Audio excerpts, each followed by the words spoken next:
Assalamualaikum warahmatullahi wabarakatuh. Innal hamdalillah nahmaduhu wa nasta'inuhu wa nastaghfiruh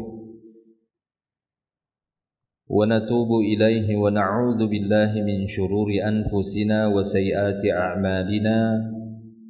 Man yahdihillahu fala mudilla lahu wa man yudlil fala hadiya lahu. Ashhadu an la ilaha illallah wahdahu la syarika lah wa ashhadu anna Muhammadan abduhu wa rasuluh. Salawatu Rabbi azza wa jalla wa salamuhu ala qudwatina wa uswatina habibina Muhammadin sallallahu alaihi wasallam wa ala alihi wa ashabihi wa man tabi'ahum bi ihsanin ila yaumiddin. Amma ba'd. Ma'asyiral muslimin wal muslimat rahimani Allah wa iyyakum ajma'in. Alhamdulillah, kita bersyukur kepada Allah Subhanahu wa taala atas segala nikmat. Pada kesempatan pagi hari ini insyaallah akan kita lanjutkan kembali kajian kita Panduan Keluarga Sakinah yang ditulis ataupun disusun oleh Al-Ustadz Yazid bin Abdul Qadir Jawaz rahimahullahu ta'ala rahmatan wasi'ah. Dan pembahasan kita sudah sampai di bab yang ke-15. Kita masuk di bab 15 halaman 236. Silahkan yang memiliki bukunya bisa dilihat. Kita masuk pembahasan atau subjudul terbaru dari Panduan Keluarga Sakinah, dan untuk di bab yang ke-15 ini akan membahas amalan-amalan seputar kelahiran anak. Beliau memberikan judul bab yang ke-15, ketika si buah hati lahir. Bagi para orang tua ataupun pasutri yang sudah terlahir anaknya, bukan berarti yang kita bahas ini udah lewat dan tidak kita butuhkan. Tidak demikian, karena sesungguhnya ilmu dan menuntut ilmu itu penting bagi kita semua. Setidaknya ada ayat-ayat Allah Subhanahu wa taala yang kembali diperdengarkan di telinga kita, dan hadis-hadis Nabi sallallahu alaihi wasallam yang bisa mencerahkan wajah kita. Ataupun mungkin ada amalan-amal yang terlewatkan dan tertinggal berkenaan dengan wiladatul walad ataupun wiladatus sabi, saat kelahiran anak. Ada sunnah-sunnah yang tertinggal, maka bisa kita ingatkan saudara-saudara dan keluarga kita agar tidak melewatkannya. Jika memang bisa diikuti dengan amalan yang lain sebagai pengganti, maka alhamdulillah. Jika tidak, kita memohon ampunan kepada Allah Subhanahu wa taala atas kelupaan dan kelalaian ataupun meninggalkan hal tersebut. Jika tidak menimbulkan dosa, maka setidaknya kita berdoa kepada Allah Subhanahu wa taala agar memberikan ganti bagi kita yang lebih baik dari kelalaian yang sudah kita lakukan. Baik, kita langsung saja di bab yang ke-15, ketika si buah hati lahir. Ini pembahasan ringkas, tapi ya lumayan banyak juga ringkas-ringkas. Mudah-mudahan bisa kita selesaikan dan masuk ke bab yang lainnya. Kata beliau di sini, bahasan singkat berikut menjelaskan beberapa amal yang disunnahkan untuk dikerjakan setelah anak atau buah hati pasangan suami istri lahir ke dunia. Tetapi amat sedikit umat Islam sekarang yang mengamalkannya. Nah, jadi amalan-amalan sunnah atau amal salih yang berkaitan dengan kelahiran anak, banyak di antara kaum muslimin yang tidak mengetahuinya, ya, karena tidak mempelajarinya, sehingga menganggap hal tersebut tidak ada. Padahal kita dapati ada amalan-amalan yang sangat disukai untuk dikerjakan ketika anak tersebut lahir. Tapi justru kita dapati ada sebagian orang tua ataupun sebagian kaum muslimin tatkala amalan-amalan soleh tersebut, amalan-amalan yang disyariatkan itu tidak mereka lakukan ataupun terlewatkan karena ketidaktahuan mereka ganti dengan amal bid'ah. Bahkan tidak jarang ya atau banyak kita dapati menggantinya dengan amalan-amalan yang berbau kesyirikan. Na'udzubillah. Hal ini bisa menjauhkan keberkahan dari anak tersebut, dari pendidikannya, ya, pemeliharaannya dan dari keluarganya. Sehingga yang ada adalah gangguan dari berbagai gangguan syaitan yang mengiringi pertumbuhan anak tersebut. Nah, ini sangat disayangkan. Seharusnya bisa mendapatkan keberkahan yang dengan itu Allah Subhanahu wa taala akan memberikan kebaikan yang melimpah dengan lahirnya anak tadi. Namun karena ketidaktahuan dan kejahilan terhadap syariat, sehingga mereka tinggalkan dan mereka ganti dengan kesyirikan atau sekurang-kurangnya kebid'ahan, hal-hal yang mengada-ngada yang tidak ada disyariatkan justru mereka adakan. Akhirnya kebaikan-kebaikan itu tidak Allah Ta'ala berikan, karena Allah Subhanahu wa Ta'ala telah meletakkan abwabul khair. Abwab, yakni pintu-pintu kebaikan itu sudah Allah Ta'ala letakkan. Maka ambillah kebaikan itu dan masuklah melalui pintu-pintunya. Jangan masuk pada pintu yang lain. Jangan masuk pada pintu syaitan, pintu kebid'ahan, kesyirikan, ataupun khurafat dan yang semisalnya. Karena tidak akan dapat kebaikan tersebut, walaupun dia beralasan yang penting niatnya. Karena banyak sekali kita dapati orang-orang yang beralasan dengan niat saja, yang penting niatnya, akan tetapi tidak masuk pada pintu yang Allah Ta'ala siapkan. Maka bagaimana dia bisa mendapatkan kebaikan itu? Ini sama saja seperti orang-orang yang ingin mencari sesuatu yang disiapkan oleh orang lain. Di sana ada sebuah gudang. Gudang itu dipenuhi dengan barang-barang yang bermanfaat. Silahkan diambil. Masuklah melalui pintu yang sudah disiapkan, yang dibuka. Ada penjaganya. Masuklah dari pintu itu. Lalu seorang ada yang berniat, tapi cuma sebatas niat, namun dia kesasar. Dapatkah dia kebaikan itu? Enggak mungkin. Walaupun dia berkata, tapi saya udah niat. Ya enggak cukup kalau cuma sebatas niat saja, tapi salah jalan. Ya, maka dari itu, tempuhlah jalan yang sudah Allah Ta'ala tetapkan. Bahwa pada anak yang terlahir itu ada kebaikan-kebaikan yang melimpah, yang Allah Ta'ala siapkan untuk dia, keluarganya, kedua orang tuanya. Apabila kedua orang tua menempuh jalan tersebut sesuai dengan syariat yang telah Allah Subhanahu wa taala turunkan melalui nabinya Nabi Muhammad sallallahu alaihi wasallam. Baik. Yang pertama kata beliau, hal yang perlu diperhatikan saat si buah hati lahir ataupun anak terlahir, yaitu A, bersyukur kepada Allah atas kelahirannya. Berterima kasih kepada Allah atas nikmat ataupun karunia atau rezeki. Dalam beberapa hadis Allah Ta'ala, Nabi SAW menyebut lahirnya anak itu sebagai rezeki. Dan setiap anak itu membawa rezeki sendiri, nggak merampas rezeki ayah ibunya. Karena ayah ibunya rezekinya udah ditetapkan juga sebelum keduanya dilahirkan. Nah begitu juga anak yang terlahir dari sebab kedua orang tuanya, tidak ada sepeser pun, sedikit pun, atau seapapun ukurannya mengambil hak rezeki orang tuanya, mengurangi rezeki orang tuanya. Maka ini diantara keyakinan dan ketakutan yang berlebihan yang ditimbulkan oleh syaitan di dalam dada para orang tua. Kelahiran anak itu menakutkan, takut ya, dengan kekurangan rezekinya, nggak bisa memberi makannya dan seterusnya. Padahal ini merupakan waswas syaitan.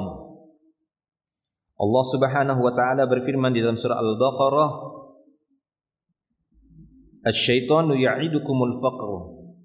Syaitan itu yang menakut-nakuti kalian dengan kefakiran. Sementara Allah Subhanahu wa taala menyatakan, "Nahnu narzuqukum wa iyyahum." Kami yang memberi rezeki kalian dan mereka, anak-anak kalian. Di mana Allah Ta'ala, pernah kita sebutkan ayatnya ya, Allah Ta'ala berfirman, "Wala taqtulu auladakum min imlaqin," atau dalam ayat yang lain, "khasyata imlaq." Jangan kalian bunuh anak-anak kalian karena takut miskin, ya, karena sebab kemiskinan, atau karena khasyata imlaq, khawatir nanti tertimpa kemiskinan. Ya, kehilangan harta, habis harta nanti kalau ada anak. Taib. Maka seharusnya ketika pasangan suami istri diberikan rezeki oleh Allah Subhanahu wa taala, dia bersyukur.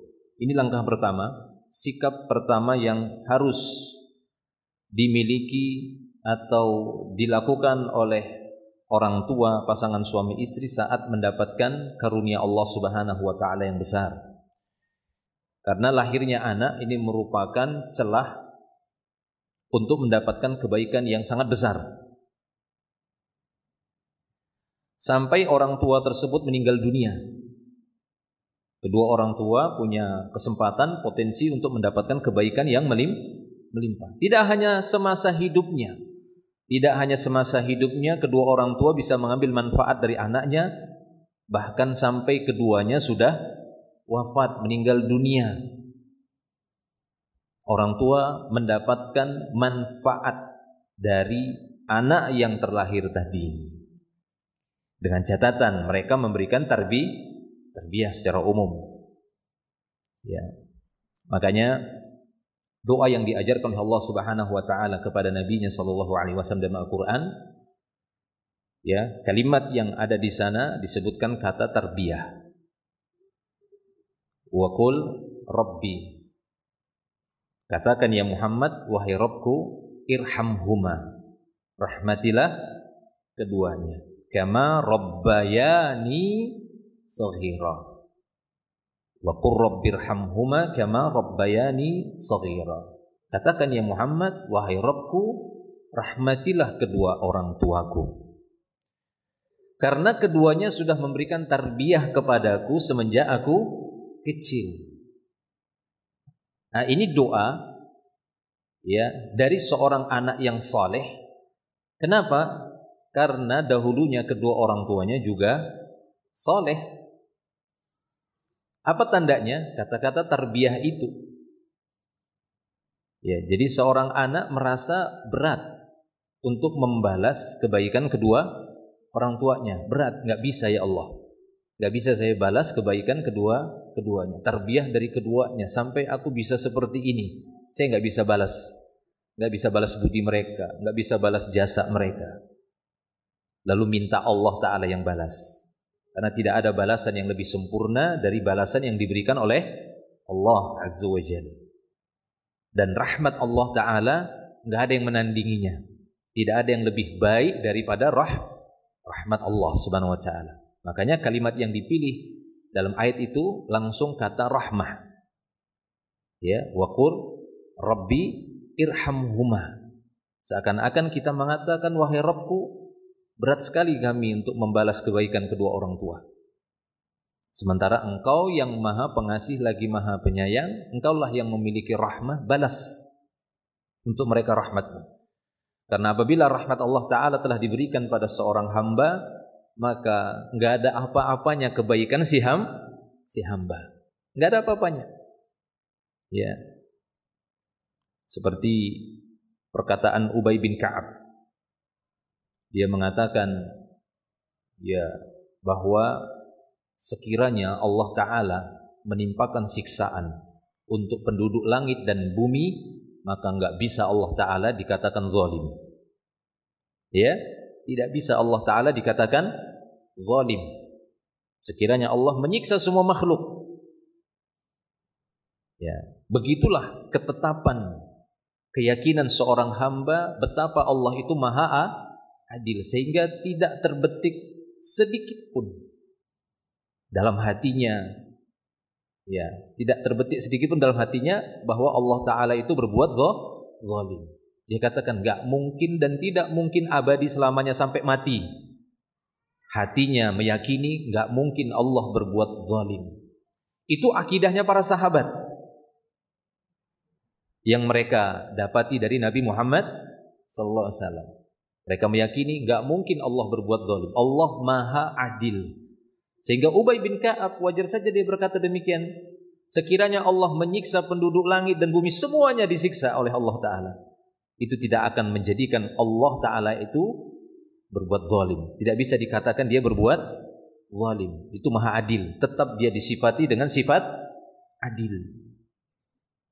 Dan sebaliknya, kata Ubay bin Ka'ab, sekiranya Allah Ta'ala merahmati semua makhluknya yang ada di langit dan di bumi, maka rahmat Allah Ta'ala itu tidak, ya, amal yang dilakukan oleh manusia tidak sebanding dengan rahmat Allah Subhanahu wa Ta'ala. Perkataan Ubay bin Ka'ab kurang lebih seperti itu. Sekiranya Allah Ta'ala memberikan rahmat pada penduduk langit dan bumi, maka amal-amal kebaikan yang dilakukan malaikat ataupun manusia ataupun jin yang mereka beramal saleh, beramal kebaikan, gak ada apa-apanya, gak sebanding dengan rahmat Allah Subhanahu wa Ta'ala yang sempurna. Taib. Itu para jemaah milik Allah Subhanahu wa Ta'ala. Maka dari itu bersyukur kepada Allah Subhanahu wa Ta'ala ketika pasangan suami istri mendapatkan, ya, hibah dari Allah, pemberian yang besar, yaitu berupa anak. Bersyukur, ini kata beliau. Poin yang pertama, bersyukur kepada Allah atas kelahirannya. Syukur itu adalah rasa puas. Ya. Artinya jangan sampai, ya, contoh seperti orang-orang jahiliyah. Orang-orang jahiliyah itu merasa gembira apabila yang lahir itu anak laki-laki. Ya kan? Seperti itu. Tapi akan memerah, menghitam wajahnya kalau yang terlahir anak perempuan. Ini salah satu contoh bukti rasa syukur seorang hamba kepada Allah Ta'ala terhadap pemberian Allah berupa anak. Gak membeda-bedakan mau laki-laki atau perempuan, senang dia, gembira dia, bersyukur dia kepada Allah Subhanahu wa Ta'ala. Mau laki-laki, mau perempuan, bersyukur dia kepada Allah Ta'ala. Mau apapun kondisi dan keadaan anak yang terlahir tadi, dia bersyukur kepada Allah Subhanahu wa Ta'ala. Karena syukur itu ada kaitannya juga dengan ridha. Ya, dengan ridha. Kadang Allah Ta'ala menguji hamba-hambanya atau sebagian hambanya melalui anak. Innama amwalukum wa auladukum fitnah. Harta dan anak kalian itu Allah Ta'ala jadikan sebagai bahan ujian. Ada sebagian manusia, sebagian kaum muslimin yang memang Allah Ta'ala berikan ujiannya lebih banyak pada anak. Fitnahnya itu lebih banyak pada anak. Ada yang sebagian pada harta. Ada yang lebih banyak fitnahnya, ujiannya pada wanita. Dan banyak, bermacam-macam. Ada pada anak. Ya, ini kesusahan demi kesusahan dan kesulitan demi kesulitan sudah mereka dapatkan dari awal anak itu lahir. Sebagaimana harta itu menyusahkan dia dari awal dia dapat. Demikian juga permasalahan demi permasalahan itu dia dapatkan dari awal dia menikahi seorang wanita misalnya. Macam-macam, beda-beda fitnah manusia. Ada yang memang berkumpul semuanya. Tapi ingatlah ketika dia seorang mukmin, seorang yang beriman, Allah Ta'ala berikan ujian itu bukan karena Allah Subhanahu wa Ta'ala membenci seperti membenci orang kafir, bukan. Tapi Allah Ta'ala ingin mengikis dosa-dosanya sehingga terangkat derajatnya dan Allah menanti-nanti ridho dan sabarnya, kan itu. Ya, ridho dan sabarnya. Raditu billahi rabba. Nah, maka bersyukur kepada Allah Subhanahu wa Ta'ala dengan kelahiran anak tadi.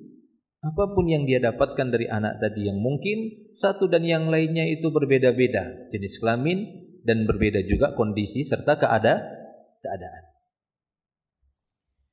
Apabila sepasang suami istri telah dikaruniai anak, baik laki-laki maupun perempuan, maka hendaklah keduanya bersyukur kepada Allah atas karunia-Nya. Udah bersyukur aja kepada Allah, karena ketika seorang bersyukur, betul-betul dia bersyukur, maka Allah akan tambah lagi nikmat itu. Allah Subhanahu wa taala berfirman, "Fadhkuruni adzkurkum washkuruli wa la takfurun." Maka ingatlah kalian kepadaku, aku pun akan mengingat kalian, dan bersyukurlah kalian kepadaku, dan janganlah kalian kufur dengan nikmatku. La in syakartum la azidannakum wa la in kafartum inna azabi lasyadid. Jika kalian bersyukur, ku tambah lagi nikmat. Ya, mudah sebenarnya, tapi memang untuk menempatkan diri sebagai seorang hamba yang syakur itu enggak mudah. Perjuangannya banyak, ya, dan cukup berat untuk menjadi seorang hamba yang betul-betul bersyukur. Makanya Allah Ta'ala mengatakan, wa qalilun min ibadiyasy syakur. Dikit sekali, kata Allah Ta'ala dalam Al-Quran, dikit sekali hamba-hambaku yang bersyukur. Karena beratnya menjadi seorang hamba yang bersyukur. Ya, ujiannya. Bukan berarti Allah Ta'ala yang membuat itu berat. Sebenarnya mudah. Segala sesuatu untuk anak Adam ini atau orang-orang beriman sudah Allah mudahkan. Kita pernah sebutkan faktor yang menyusahkan itu karena adanya hawa nafsu dan langkah-langkah syaitan yang senantiasa menjadi aral rintangan seorang hamba. Dia harus singkirkan itu. Ya. Taib.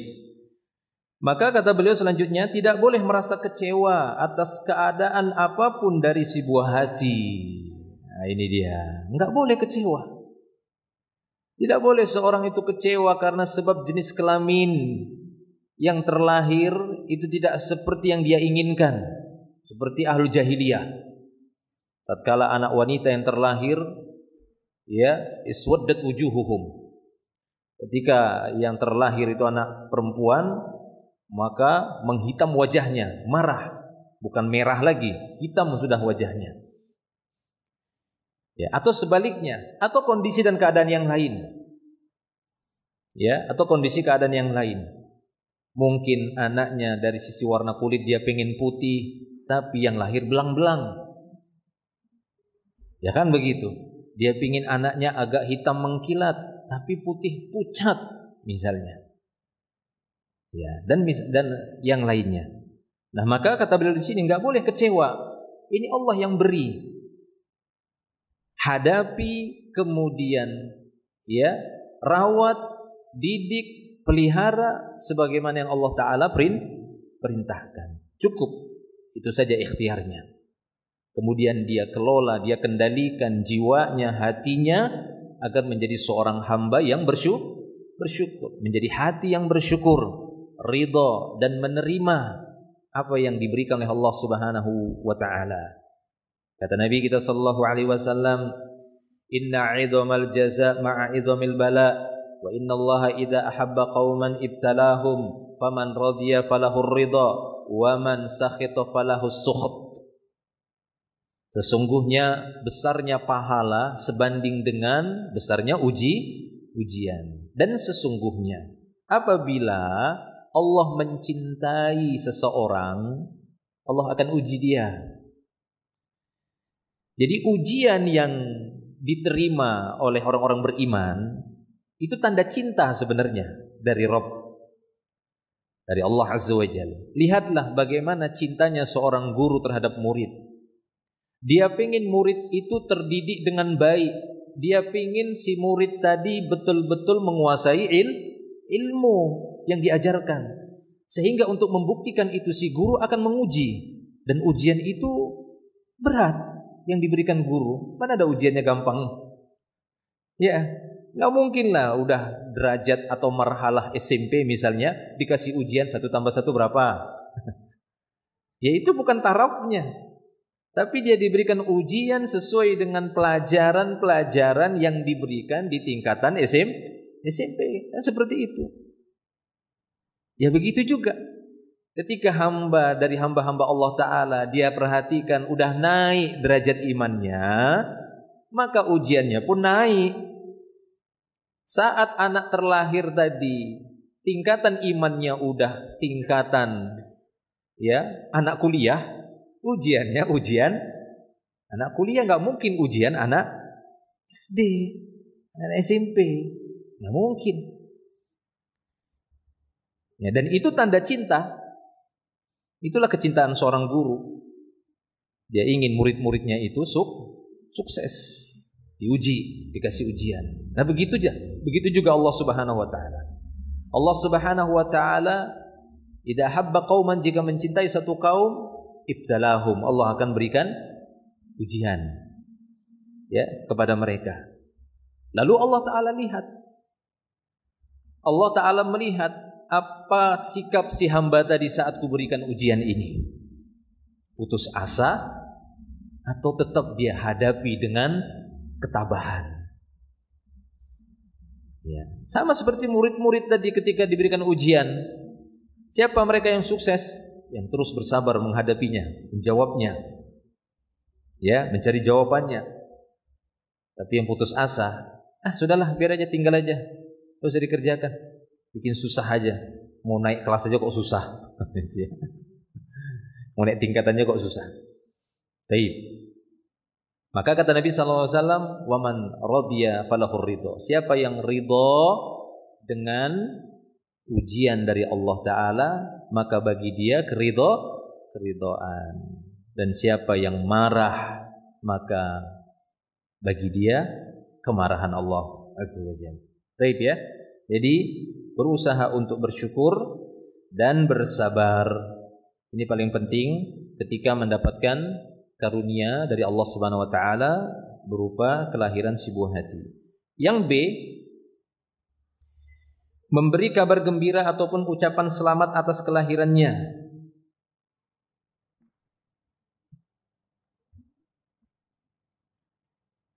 Jika seorang bayi telah lahir dan menangis kencang,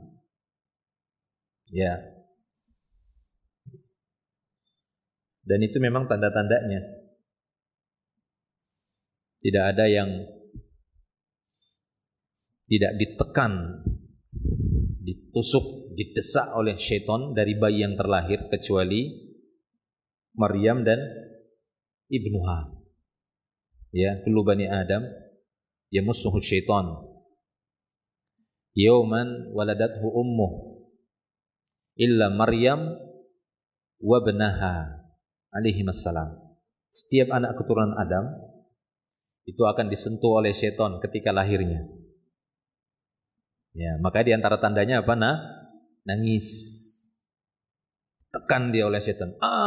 Katanya itu. Nangis anaknya. Kecuali Maryam dan anaknya itu Nabi Isa alaihi wassalam. 6. Dan itu tidak bisa dihindari. Tidak bisa diruqyah. Tidak bisa diusir. Memang itu ketetapan di sisi Allah Azza wa Jalla. Karena tadi ada yang dikecualikan, yang tidak demikian. Itu 2 saja. Maryam dan anak laki-lakinya. Taib, jika seorang bayi telah lahir dan menangis kencang, maka dianjurkan bagi siapa yang menghadiri kelahirannya, baik dari kalangan wanita atau orang terdekat, untuk memberi kabar gembira kepada orang tuanya. Di saat kelahiran seorang anak, maka kabarkan berita gembira ini. Karena ini kegembiraan. Jadi kelahiran anak itu merupakan busyra, kabar gembira. Nikmat, rezeki Allah Subhanahu wa taala yang patut untuk dikabarkan, diinformasikan, di-share, disebarkan. Bahwasanya anak si fulan atau anak si fulana telah lahir. Dikabarkan, ini kegembiraan. Sehingga dengan ini anak tersebut atau kedua orang tuanya bisa mendapatkan doa kaum muslimin. Ya, bisa mendapatkan doa kaum muslimin. Nah, karena ini kebaikan. Maka kebaikan seperti ini tidak ada masalah. Ya, dan ini sudah berjalan secara sudah turun temurun dari orang-orang di awal Islam. Saat ada yang lahir anaknya, kemudian disebarkan informasinya, orang-orang pun bergembira dan mendoakan mereka. Minimalnya mendoakan keberkahan atas anak tersebut dan untuk kedua orang tuanya. Taib, kata beliau, sungguh dalam kabar ini ada kebahagiaan bagi seorang hamba. Oleh karena itu dianjurkan bagi seorang muslim untuk bersegera membahagiakan saudaranya dan menyampaikan kepadanya sesuatu yang membuatnya senang ataupun gembira. Allah Subhanahu wa taala berfirman dalam kisah Nabi Ibrahim alaihi salam, "Wabasyarnahu bighulamin halim." Maka kami beri kabar gembira kepadanya dengan kelahiran seorang anak yang sabar, yaitu Ismail. Ya, yaitu Ismail. Baik. Jika seorang terluput memberikan kabar gembira ini karena orang tua si bayi telah mengetahui kelahiran tersebut, maka dianjurkan baginya untuk memberikan ucapan selamat, tahniah, yaitu dengan mendoakan keberkahan dan kebaikan untuk anaknya. Itu tadi ada dua, mengabarkan berita gembira ini atau mendoakan keberkahan untuk si anak atau untuk kedua orang tuanya. Ini perkara yang longgar, silahkan saja. Ya, jadi saat seorang anak terlahir, lalu seorang mengetahuinya, kemudian orang tuanya misalnya tidak ada atau ayahnya tidak ada di situ, segera mungkin diinfokan ke ayahnya, anakmu sudah lahir, lalu doakan dia. Barakallahu fiik atau barakallahu laka fi waladik, ya, fi sabiyik, atau dalam bahasa Indonesia, semoga Allah memberkahimu pada anak bayimu yang terlahir. Ya, seperti itu. Boleh juga dengan ucapan bahasa Arab tadi, barakallahu laka fi waladika atau fi sabiyika atau fi sabiyatik, gantung bayi laki-laki ataupun bayi perempuan. Baik. Tapi kalau tidak bisa dengan ungkapan bahasa Arab, maka enggak mengapa dengan bahasa Indonesia. Ya, dengan bahasa Indonesia. Baik ya. Nah, kemudian yang C, insyaallah tidak terlalu rumit aplikasinya untuk poin B ini ya. Tinggal info saja. Nah, kalau saat ini ataupun sekarang sudah ada media sosial, ya, dengan alat atau dengan nama gadget lah, dengan berbagai macam bentuk dan model yang sudah kekinian, semakin canggih, justru semakin mudah. Kadang sudah sudah ada bentuk-bentuk di medianya itu bentuk-bentuk doa. Tapi yang lebih afdol itu kalau bisa tidak hanya sebatas tulisan saja yang dikirim, tapi betul-betul lisan kita mendoakannya untuk doa. Ya, betul-betul lisan kita mendoakannya. Nah, misalnya kita kirimkan barakallahu laka fi waladik. Ya, itu betul-betul kita ucap. Ya, ini lebih afdal. Ya, ini lebih afdal untuk menunjukkan bahwasanya aslinya doa itu bukan bentuk tulisan tapi apa yang diucap. Baik, kemudian yang C, apakah disunnahkan mengadzankan di telinga bayi yang baru lahir? Nah, ini memang perdebatan di kalangan para ahli ilmu dan berlanjut perdebatan di kalangan kaum muslimin tentang mengadzankan bayi yang baru lahir. Di sini penulis memilih pendapat para ulama yang mendhaifkan, bahkan menjadikan hadis tersebut atau hadis-hadis itu dihukumi hadis palsu, atau sebagiannya itu hadis lemah. Ya, Syekh Al-Albani sendiri menyebutkan hadis itu maudhu'. Hadis-hadis tentang azan di telinga bayi saat kelahirannya.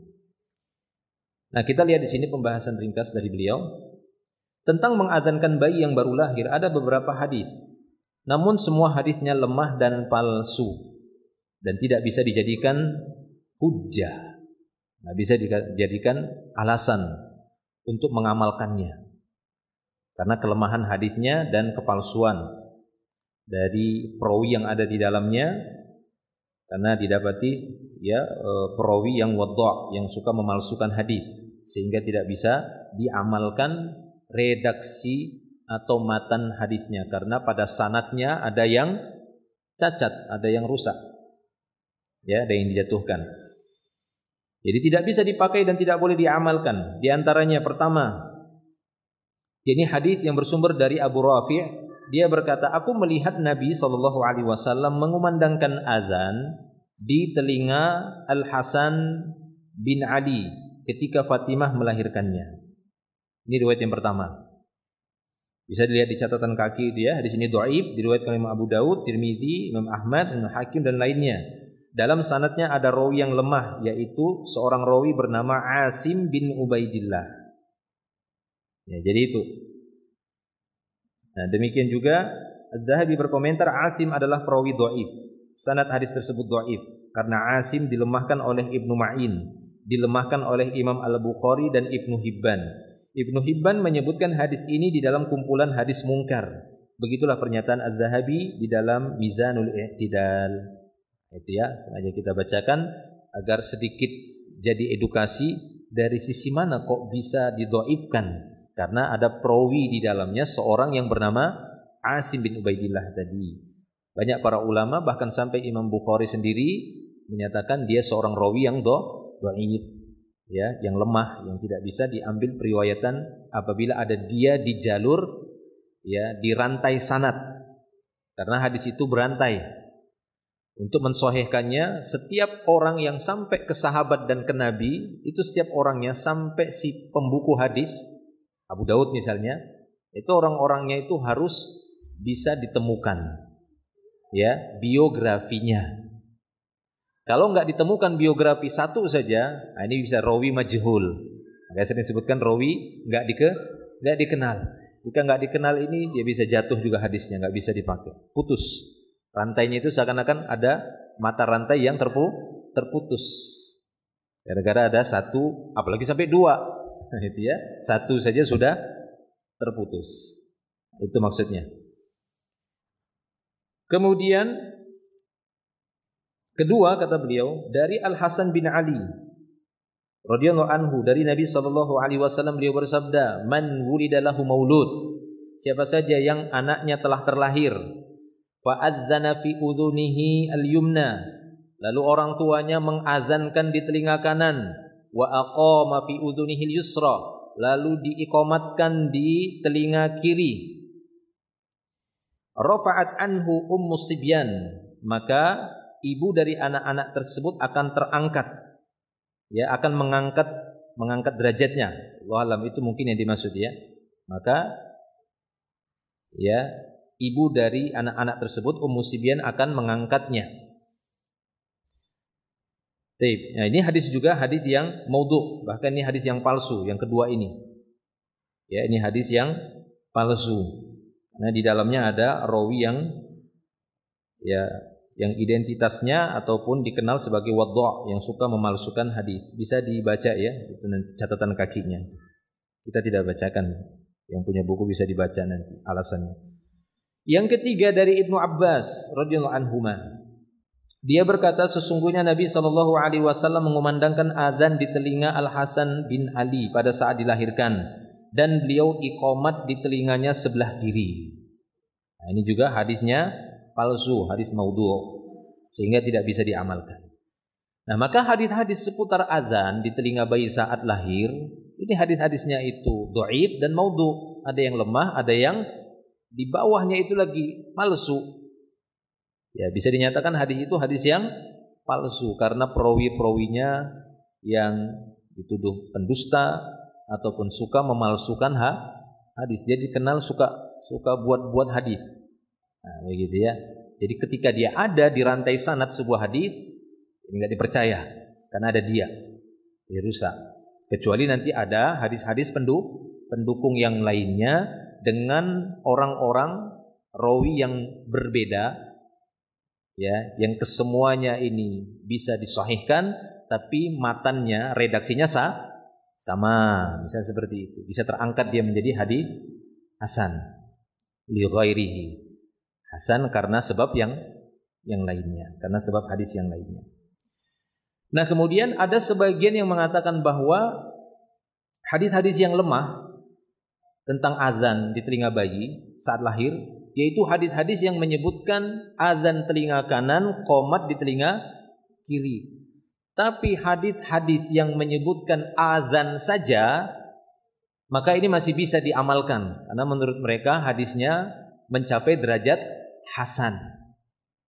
Ya, hasan li ghairi. Ya, sebagian ahlul ilm berkata demikian. Wallahu a'lam bishawab. Akan tetapi sebagian yang mengatakan bahwasanya secara keseluruhan hadis itu hadis yang dhaif.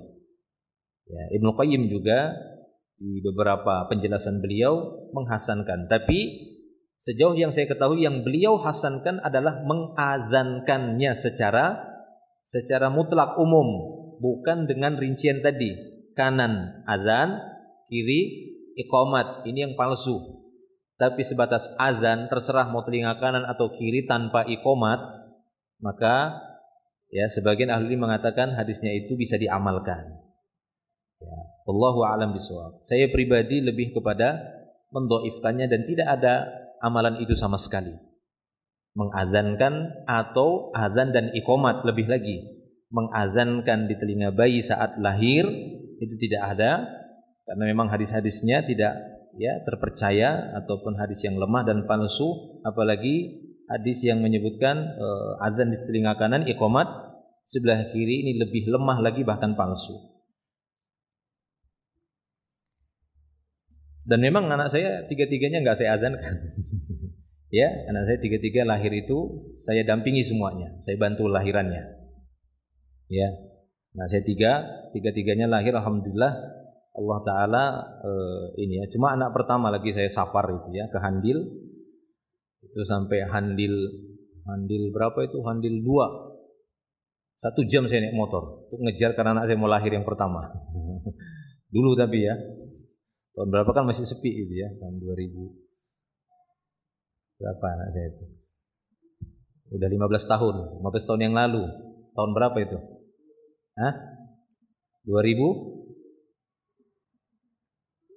2010 ya? Iya 2010 kan nggak seramai ini kan. Jadi pakai motor smash 1 jam dari Handil 2 ke Gunung Sari, telepon. Ini sudah pembukaan, sudah mau lahir ini. Wah, nggak jadi saya. Jumat itu pas Jumat. Habis khutbah Jumat, biasanya kan kajian malamnya. Nah itu. Jadi 1 jam tembus. Ya, kemudian saya dampingi istri melahirkan sehingga lahir.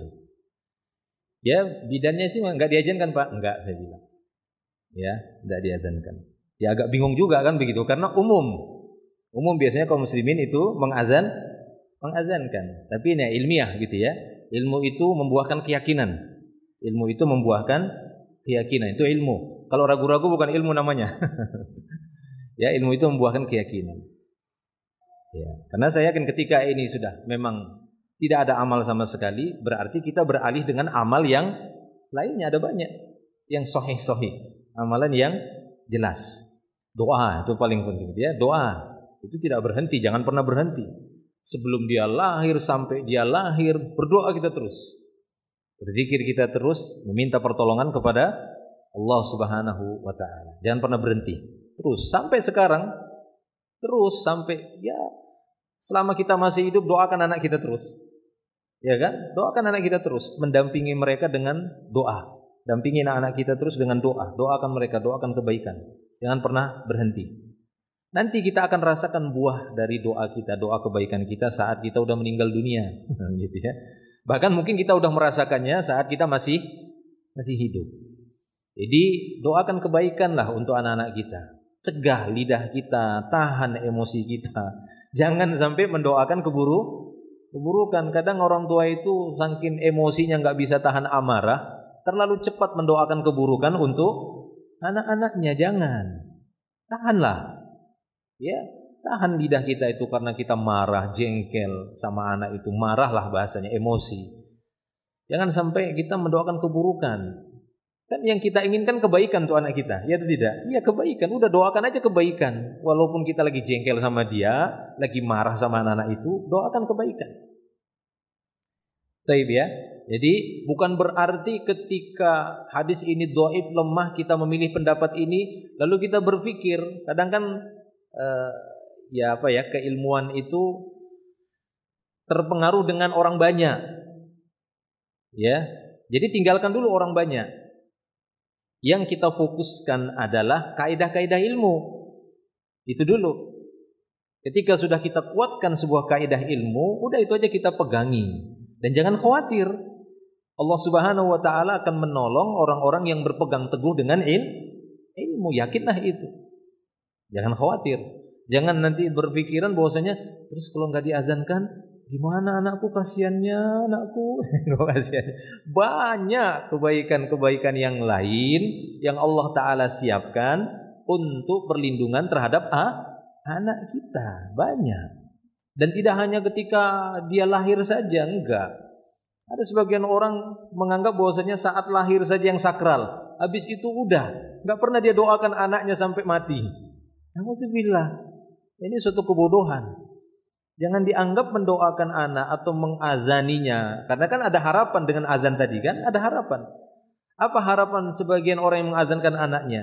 Ya alasannya supaya kalimat yang pertama didengar anak adalah kalimat-kalimat tauhid, kalimat-kalimat takbir, ya syahada. Ya bagus memang, silahkan. Tapi tidak berhenti sampai di situ aja. Ya. Karena kan sebagian orang alasannya seperti itu. Kalau nggak diazankan nanti sayang. Ini kan kalimat pertama. Kalau bisa kalimat pertama la ilaha illallah, kalimat terakhir kita harapkan la ilaha illallah. Iya, semua kita berharap seperti itu. Siapa yang tidak berharap seperti itu? Nah, ini masalahnya adalah konsekuensi ilmiah. Karena ilmu itu kan untuk diamalkan. Ya, bukan untuk dijadikan keraguan-raguan. Maka silahkan bagi yang tidak merojihkan ini apa yang beliau bawa ini, karena memang ada khilaf di kalangan para ulama, silahkan. Ya, para ulama juga berkata demikian. Syekh Al-Albani, ya tadi baru saya rujuk juga kaset-kaset beliau, ceramah-ceramah beliau yang bahas tentang ini. Beliau juga di akhir-akhir setelah beliau menyatakan ini hadis yang lemah, hadis yang dhaif, tidak bisa diamalkan, beliau juga memberikan kelonggaran bagi yang menguatkan pendapat ini, bagi yang mengikuti pendapat Ibnu Qayyim dalam kitabnya Tuhfatul Ahwazi ataupun ulama yang lain, silahkan. Ya, itu hak dia. Masing-masing nanti akan bertanggung jawab dengan apa yang diamalkan, kan seperti itu. Baik ya. Nah, jadi tidak perlu bingung gitu ya, enggak perlu khawatir. Silahkan kalau menguatkan ini bagus, itu ilmiah. Jikapun tidak, maka lihat apa alasannya. Kenapa saya lebih memilih ini? Karena alasan-alasan yang ya seperti yang berseberangan dengan ini, alasannya itu enggak kuat. Ya, alasannya itu lebih kepada analogi daripada mendahulukan dalil. Lebih mengutamakan analogi. Dalam masalah perkara ghaib yang berkaitan dengan Allah Ta'ala, itu tidak bisa mengandalkan analogi kita. Ya, itu bisa, tapi setelah ada dalil yang menguatkan. Nah gitu dia. Ya. Yang berseberangan dengan ini kan lebih banyak kepada itu tadi. Bukankah ya, ketika anak terlahir itu disentuh oleh syaitan, nah ini berarti azan paling penting. Itu kan analogi, cocok-cocokan gitu ya. Ya itu kan analogi namanya. Mana dalilnya kan begitu yang menguatkannya. Sementara ini hadis yang dhaif, palsu. Ya, seperti itu maksudnya. Lalu bagaimana untuk menangkal gangguan syaitan ini? Ada zikir-zikir yang lain. Ada kalimat-kalimat isti'adzah yang diajarkan oleh Nabi. Nabi kan bertawuz untuk anak. Untuk Hasan dan Husain, ya kan? Nabi mengucapkan u'izuka bi kalimatillahi tammah min kulli syaitanin wa hammah, ya, wa min ainin lammah. Ini doa yang diucapkan oleh Nabi untuk cucunya Hasan dan Husain, dan riwayat hadisnya semua sahih. Ya. Berarti apa ya? Bukan cuma azan saja, ada yang lain. Cuma masalahnya riwayat-riwayatnya tidak bisa dijadikan dasar untuk diamalkan, ya, sehingga kita beralih kepada yang lainnya. Taib ya, jadi demikian. Nah, maka saya pribadi ketika tidak mengazankannya, maka kita banyakkan doa.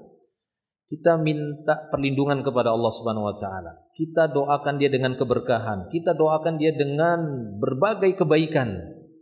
Ya, kemutlakannya silahkan. Saat dia lahir, saat kita menunggu dia, saat dia lagi dimandikan, ya di awal kelahirannya, udah berdoa, angkat tangan kita berdoa. Selesai, angkat tangan lagi berdoa, angkat tangan lagi. Menunjukkan betapa besarnya harapan kita kepada Allah supaya anak ini dijaga oleh Allah Subhanahu wa taala dan disukseskan oleh Allah Subhanahu wa taala dunia dan akhiratnya. Taib ya. Jadi jangan maksudnya sudut pandang kita dalam perkara yang longgar jangan disempitkan. Ya. Lalu kita mencela pendapat yang lain. Ada sebagian mengatakan, "Oh, itu tidak diazankan." Lalu dia mengecap ustadznya atau yang berpendapat demikian, "Oh, itu memang gitu Wahabi." Kan gitu. Karena kebanyakan kaum muslimin ataupun ustadz yang berseberangan dengan yang lainnya pada kelompok yang lain, pada organisasi yang lain. Ini enggak benar cara beragama seperti itu. Ya, kita beragama berlandaskan dengan Al-Qur'an dan sunnah. Kalau di sana ada khilaf, nah disitulah usaha kita untuk mencari tahu mana yang lebih rajih, mana yang lebih kuat. Seluruh cabang ilmu itu ada seperti itu. Ya, mau ilmu fikih, kecuali perkara akidah, ya, cabang-cabang fikih ada khilaf di sana. Atau ilmu-ilmu Quran, tafsir, wah banyak khilafnya tafsir. Ya, demikian juga tajwid, banyak khilafnya atau tidak? Banyak khilafnya. Kita mencari yang rajih, yang kuat, yang mendekati dengan makna dalil. Baik. Kita lanjutkan yang D.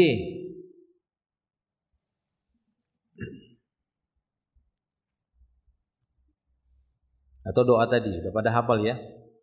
U'izuka, atau dalam riwayat disebutkan u'izukuma, karena memang yang ingin dilindungi oleh Nabi SAW adalah Hasan dan Husain. Ya, kalau anak perempuan ya u'izuki, kita timang-timang.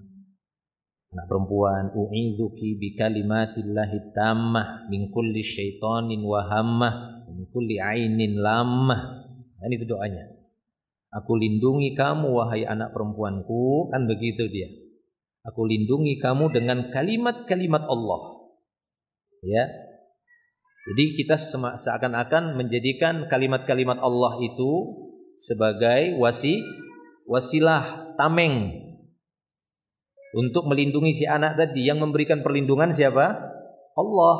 Sebabnya melalui kalimat-kalimat Allah.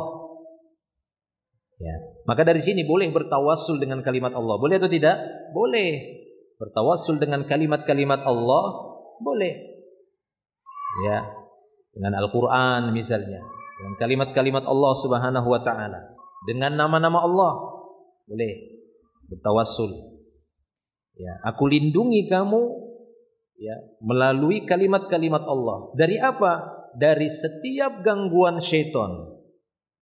Ya, u'izuki misalnya anak perempuan, bi kalimatillahi tammah, dari kalimat-kalimat Allah yang sempurna, min kulli syaiton, dari setiap gangguan syaitan. Kita lindungi anak kita dan kalimat-kalimat Allah dari setiap gangguan syaitan. Ya, wa hammah, apa itu hammah dengan mim yang tasydid? Bukan hamah ya dengan tanpa tasydid ya, wa hammah dengan mim tasydid. Yaitu setiap hewan yang berbisa. Ya, wa min kulli ain, dari setiap ain mata, dari setiap pandangan yang berbahaya, pandangan hasad. Supaya anak kita, karena biasanya anak kecil itu kan gampang dipuji oleh orang. Ya, paling sering rentan sekali anak-anak itu kena ain. Apalagi yang memujinya itu berlebih-lebihan. Bukan mendoakan keberkahan. Karena kan perintah Nabi, jika kalian melihat sesuatu pada orang lain, pada saudara kalian yang karunia Allah berlebih, maka doakan keberkahan. Karena penyakit ain itu hak. Nah gitu ya. Bahkan sahabat ada yang kena kan. Putihnya, aku belum pernah lihat kulit seputih ini. Sahabat itu lagi mandi. Langsung dia terpental, bang, jatuh di atas tanah. Ya, kenapa? Karena ainnya sahabat. Nah, matanya karena dia memujinya berlebihan. Nah, itu. Jadi memungkinkan anak-anak itu terkena ain, dia gendong, dilihat, wih cantiknya, waduh, belum pernah aku lihat anak bayi secantik ini, malamnya demam, ya kan, muntah-muntah, nggak tahu apa sebabnya, bisa jadi kena ain orang tadi melihatnya. Nah kita lindungi tadi tuh doanya, dan aku lindungi kamu dari setiap binatang berbisa, dari pandangan mata yang berbahaya. Lamah, kata para ulama, kata-kata lamah itu dari setiap penyakit yang berbahaya. Baik. Nah itu salah satu solusi. Jadi bukan azan saja ya. Jangan satu amal yang dipermasalahkan panjang lebar sehingga membuat putus asa. Akhirnya apa? Aku lebih memilih pendapat yang mengazankan saja. Kenapa? Karena menganggap bahwasanya tidak ada jalan yang lain. Salah kalau seperti itu. Bukan begitu cara beragama.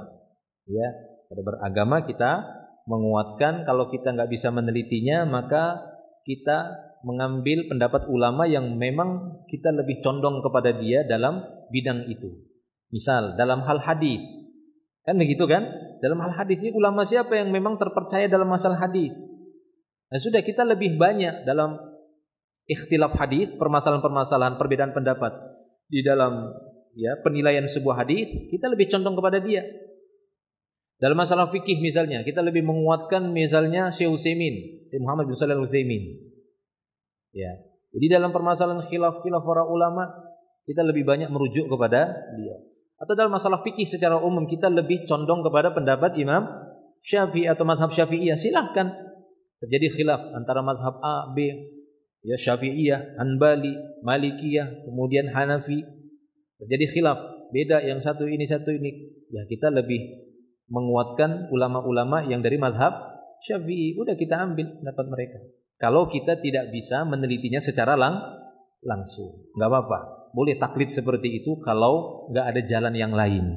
Sementara kita membutuhkan amal. Kita butuh amal ini. Kita membutuhkan ini, azan atau enggak ini? Nah begitu. Akar permasalahannya di mana? Bukan di pemahaman, tapi akar permasalahan di hadisnya dulu. Kan beda hadis sahih, tapi perbedaan muncul ketika memahami hadis yang sahih. Nah, ini berarti fikih hadis, syarah hadis. Nah, itu kan beda lagi. Taib ya. Nah, semoga mencerahkan. Taib, kemudian yang D. Amalan berikutnya ketika anak terlahir yaitu mentahnik. Hank. Tahu hank ya? Ha nun kaf. Langit-langit tenggorokan. Nah, itu ya. Tahnik memang dari penjelasan para ulama, ini berusaha untuk mengunyah kurma lalu diletakkan di langit-langitnya si anak bayi. Nah, gitu kan? Jadi dia lidahnya itu bukan langsung di lidah sebenarnya. Lidah ditelan sama dia. Jadi biar icap-icap. Hikmahnya sebagian ulama mengatakan untuk melatih otot lidah si anak. Kemudian yang lainnya hikmahnya untuk meletakkan makanan yang berkah. Ya. Lebih utama yaitu kurma. Apalagi kalau kurma ajwa misalnya. Ya, kurma lah secara umum. Karena memang kurma banyak dipuji di dalam Islam, ya, diunggulkan, diutamakan. Keutamaan kurma lah banyak. Sehingga Ibnu Hajar Al-Asqalani mengatakan jika tidak dapati kurma maka boleh diganti yang serupa yang dia manis, dan beliau lebih memilih asal yaitu madu. Karena Islam juga atau bahkan Al-Qur'an membahas tentang madu, lebah, makanan yang berkah, yang banyak kebaikan di sana. Nah, bisa diganti madu. Nah, gitu ya. Jadi letakkan situ, tik. Nah, gitu dia. Pakai jari diambil. Ya, atau boleh pakai lidah. Ya, diucapkan. Itu boleh juga. Baik. Nah, jadi di sini kata beliau mentahnik. hannaka yuhanniku tahnik. Setelah si buah hati lahir, seorang ayah dianjurkan untuk mentahniknya. Tahnik ialah mengoleskan buah kurma yang sudah dilumatkan pada langit-langit mulut seorang bayi. Nah, jadi ini paling utama karena namanya hanak itu ya. Tahnik, ditaruh di langit-langit. Dari Abu Musa al-Asy'ari radhiyallahu anhu dia berkata, "Wulida li ghulam." Telah lahir anak laki-lakiku. Anak laki-lakiku telah lahir. Fa'ataitu bihin Nabi sallallahu alaihi wasallam. Setelah lahir, ku datangi Nabi. Ya. Langsung dia mendatangi Nabi sallallahu alaihi wasallam, membawa anak tersebut. Ya. Jadi saat lahir anaknya Abu Musa al-Asy'ari ini, lahir anaknya, lalu diberes-beres, dibersih, dimandi mungkin, sudah siap, dia bawa ke kediaman Nabi sallallahu alaihi wasallam. Fasammahu Ibrahim. Aku pun membawa kepada Nabi sallallahu alaihi wasallam, maka beliau memberinya nama Ibrahim. Dikasih nama siapa? Ibrahim. Jadi para salaf terdahulu, bahkan sudah dahulu para nabi, dari nabi-nabi sebelumnya, sebelum Nabi Muhammad SAW, sudah terbiasa memberi nama anak dengan nama bapak atau nama kakek. Biasa itu. Ya, itu sudah terbiasa. Jadi jangan bingung. Kita saja yang kadang kalau minta nama itu, terutama kalau sama saya itu, Ustaz, bisa nggak kasih nama laki-laki yang belum pernah ada lah. Yang artinya bagus, ya, kemudian tapi jarang atau belum pernah ada yang kasih nama itu. Atau Ustaz, kasih nama anak perempuan yang belum pernah ada. Ya hampir sering seperti itu. Pada istri juga kadang ada yang nanya begitu. Sampai ada guyon canda istri gitu kan. Pas ada ini ada yang tanya ini, minta nama anak perempuan tapi yang belum pernah ada yang ngasih nama itu. Jadi istri agak guyon, ya kasih aja nama Sayyarah, Syahinah. Ya. Sayyarah maksudnya mobil, Syahinah truk. Tapi kalau bahasa Arab kan kelihatan keren kan, Syahinah. Truk. Belum pernah ada kan Syahinah. Ya, atau Jarroroh, traktor. Ya, justru para salaf terdahulu mereka senang memberi nama-nama kebaikan dari orang-orang baik sebelumnya. Ya, nanti akan dibahas di sini nama-nama yang baik itu. Ini dibahas. Nah, ini kan nama-nama yang baik. Baik ya, nanti akan ada pembahasannya. Baik, intinya riwayat ini Abu Musa al-Asy'ari langsung mendatangi Nabi dan Nabi langsung memberikan nama untuk anaknya Ibrahim. Fahannakahu bitamrah. Lalu Nabi mentahniknya dengan kurma. Wada'alahu bil barokah. Nah ini, lalu beliau setelah mentahnik diikuti dengan mendoakan keberkahan. Ya. Jadi saya waktu pas lahir anak saya, ketiga-tiganya begitu lahir, saya langsung doakan dengan keberkahan. Lalu saya lindungi dengan tadi doa tadi. U'izuka atau u'izuki bi kalimatillahi tammah min kulli syaitanin wa hammah wa min kulli ainin lammah. Atau boleh kita doakan dengan doa mutlak yang lainnya. Ya, Allahumma ja'al waladi mubarakan waj'alhu salihat. Ya, kalau dia anak laki-laki, Allahumma ja'al ibni atau ibnati salihatan mubarakatan. Ja'alhu zakiyatan. Misalnya seperti itu banyak lah. Kalau nggak bisa bahasa Arab, bahasa Indonesia. Ya, nggak apa-apa. Baik. Demikian. Jadi bukan azan saja diperpanjang masalahnya ya, gitu ya. Udah selesailah kan begitu. Silahkan pilih. Setelah itu ada banyak yang lainnya yang sahih, jelas amal-amal yang sahih. Ya. Baik. Jadi di sini Nabi SAW langsung mendoakan keberkahan. Bagaimana doa keberkahan nanti akan ada ya. Berikutnya yang Wadafa'ahu ilayya, lalu beliau menyerahkannya kembali kepadaku. Wa kana akbar waladi Abi Musa, dan dia merupakan anak sulung dari Abu Musa. Kemudian yang mendoakannya. Nah ini dia, mendoakan baik itu secara umum mutlak, ya. Demikian juga dengan doa-doa yang khusus. Tadi sudah kita contohkan doa ta'awudz, isti'azah atau doa keberkahan. Kemudian doakanlah si buah hati dengan kebaikan dan keberkahan. Contoh, karena tadi Abu Musa al-Asy'ari dia menyatakan wada'a lahu bil barakah. Setelah Nabi mentahnik anakku, memberi nama. Nah, ini ya jelas ya. Tasmiyah, fasammahu. Beliau memberikan tasmiyah. Kita sekarang itu tren kan nama tasmiyah. Ya kan? Biasanya acara penamaan atau penabalan itu diikuti dengan akikah. Bahkan acara akikah itu enggak akikah lagi dikasih namanya, tapi tasmiyah. Padahal enggak pernah tasmiyah itu digandengkan perintahnya oleh Nabi dengan jumlah hari. Nanti akan dibahas. Yang digandengkan oleh Nabi dengan jumlah hari kelahiran itu hanya akikah ataupun nanti mencukur. Ya. Adapun memberi nama silahkan saja.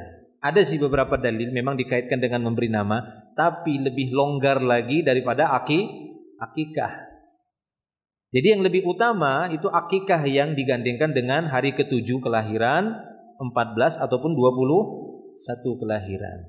Pemberian nama boleh saat dia lahir atau hari kedua atau sebelum lahir misalnya. Sudah disiapkan namanya. Ya, seperti saya ya hampir rata-rata sudah saya siapkan nama ketiga anak saya. Bahkan anak ketiga itu kemarin itu sempat keliru. Umar. Anak ketiga saya kan laki-laki, Umar namanya. Saya kasih nama Umar. Ya. Sebelumnya saya siapkan nama Hafsah sama istri. Karena hasil USG menyatakan ya, janin yang ada di kandungan istri saya itu perempuan. Oh, perempuan. Sampai bulan ke-8, hamil ke-8 bulan. Jadi udah disiapkan namanya Hafsah, nanti kita kasih nama Hafsah. Nah, begitu kan? Kita kasih nama Hafsah. Bahkan udah beli baju bayi yang perempuan, udah beli. Tapi dihadiahkan sama orang setelah tahu itu anak laki-laki. Kalau kata orang-orang dulu kan begitu kan? Apa namanya? Nggak boleh gitu. Nggak boleh disiapkan bajunya dulu. Nanti setelah lahir. Katanya ada sebagian mitos begitu. Ya, percaya mitos itu budaya Yunani ya. Terlalu percaya mitos itu budaya Yunani. Dulu sebelum muncul filsafat, mereka kan yang mencetuskan ilmu kalam, gitu ya. Filsafat kan Yunani. Sebelumnya kan mereka percaya mitos. Mereka itu enggak membuat satu cabang ilmu bahasa, mantik, ilmu kalam. Awalnya kan mereka percaya mitos. Ya. Baru muncullah tokoh-tokoh yang ingin membantah mitos Yunani. Mereka dengan analogi dengan nyata kan begitu ya, dengan ilmu kalam.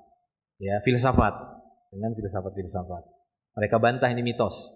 Sehingga terkalahkanlah mitos. Naiklah ilmu filsafat tadi. Ya, filsafat itu muncul. Dulu jauh sebelum Nabi lahir. Gitu ya. Sebelum Nabi lahir itu muncul filsafat. Taib. Nah, begitu dia. Ya. Antara sejarah. Nah, mitos.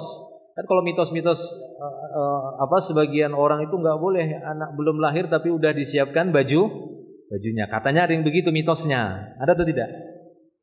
Ada ya? Ada kan? Sebagian kayaknya saya ada seperti itu. Nggak boleh beli baju anak itu sebelum dia lahir udah disiapkan bajunya, itu nggak boleh katanya. Nanti begini ya, mitos. Begitu. Ya kalau kita kan ya ngapain susah harus belinya setelah lahir. Beli saja sebelum lahir, nggak ada masalah apa-apa. Kita beli ya waktu itu. Akhirnya udah bulan ke-8 USG terakhir sebelum kelahiran, begitu kan? Ada HPL itu udah mendekati ke-9 bulannya. Ternyata kata dokternya, wah ada kabar gembira. Ternyata laki-laki nih Pak. Oh laki-laki. Akhirnya ya nggak jadi Hafsah kan berarti. Oh sudah bapaknya Hafsah aja namanya. Bapaknya Hafsah Umar. Jadi saya kasih nama anak saya Umar. Jadi nggak ada sesuatu yang nggak ada masalah jangan dibuat jadi masalah kan begitu ya. Sesuatu yang ringan, longgar, dibebaskan oleh Allah Taala, nggak ada syariat khusus, berarti bebas kita dari itu. Ya tenang saja. Tapi bukan dengan sikap takabur. Ya jangan dengan sikap takabur. Artinya tetap beristi'anah kepada Allah Azza wa Jalla. Taib ya. Jadi demikian. Nah, maka ini urutannya.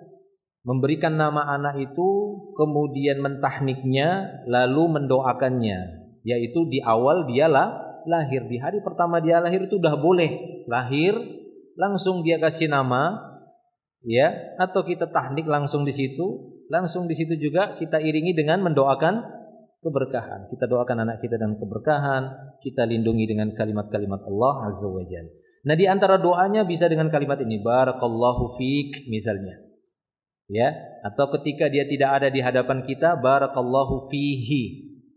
Itu kalau anak tidak ada di hadapan kita. Tapi kalau ada di hadapan kita pakai dhamir mukhatab, barakallahu fiik. Sebagaimana kita mendoakan keberkahan kepada saudara kita yang ada di depan kita. Kita mengatakan barakallahu fiik. Semoga Allah memberikan keberkahan padamu, fika, padamu. Barakallahu fika. Semoga Allah memberikan keberkahan padamu. Kalau anak perempuan, fiki. Tapi kalau disukunkan saja nggak apa-apa. Barakallahu fik. Ya, seperti itu. Taib. Itu yang ringkasnya. Kalau dia mau dengan doa yang panjang, dia susun sendiri silahkan. Karena tidak ada redaksi secara khusus dari Nabi SAW untuk mendoakan keberkahan ya dengan kalimat yang umum saja. Ya, wallahu a'lam. Taib. Kemudian kita masuk kepada F. Memberikannya nama. Nanti kalau nggak bisa selesai kita sambung lagi ya. Lumayan panjang juga. Ya, kita bacakan dulu yang F. Memberikan nama bagi anak tadi. Pertama, yang berhak memberikan nama si bayi adalah ayahnya. Sedangkan ibu tidak berhak menentangnya. Nah, ini ya. Jadi pemberian nama itu sebenarnya yang lebih berhak ayah, bapak. Yang memberikan nama. Kenapa? Karena nasab itu kepada ayah atau kepada bapak. Maka bapak yang lebih aula, lebih utama untuk memberikan nama. Tapi sekiranya si ayah menyerahkannya kepada istri atau kepada ibu, ya silakan, atau kepada yang lainnya. Seperti Abu Musa al-Asy'ari menyerahkan pemberian nama anaknya kepada Nabi Muhammad SAW. Namun yang lebih afdol ialah keduanya bermusyawarah dan sepakat terhadap sebuah nama. Jika keduanya berselisih, maka hak pemberian nama diserahkan kepada ayah. Berselisih suami istri, namanya ini, enggak ini, gitu kan? Namanya Adam, enggak Idris, gitu kan? Namanya Nuh, enggak Ibrahim, gitu. Ismail, Ishak aja. Kenapa Ismail? Ya karena ibunya lebih bagus daripada ibunya Ishak, misalnya begitu. Berdebat suami istri. Maka yang lebih berhak ayah. Ya, wallahu a'lam. Kemudian yang kedua, seorang ayah boleh memberi nama si buah hati pada saat baru dilahirkan, atau boleh juga pada hari ke-7 setelah kelahirannya. Longgar. Untuk memberikan nama ataupun tasmiyah itu longgar. Ya, boleh saat kelahiran atau mengikuti waktu akikah. Ya, cuma jangan dirubah, kadang kan yang lebih utama itu kan akikahnya, bukan tasmiyahnya. Ya. Karena memang akikah itu dikaitkan dengan gadai. Dari Abu Musa al-Asy'ari radhiyallahu anhu, dia menuturkan, seorang anak terlahir untukku lalu aku membawanya kepada Nabi sallallahu alaihi wasallam. Ini riwayat tadi yang di atas ya. Maka beliau memberinya nama Ibrahim, kemudian beliau mentahniknya dengan sebutir kurma dan mendoakan keberkahan lalu menyerahkannya kembali kepadaku. Taib, sudah kita bahas tadi.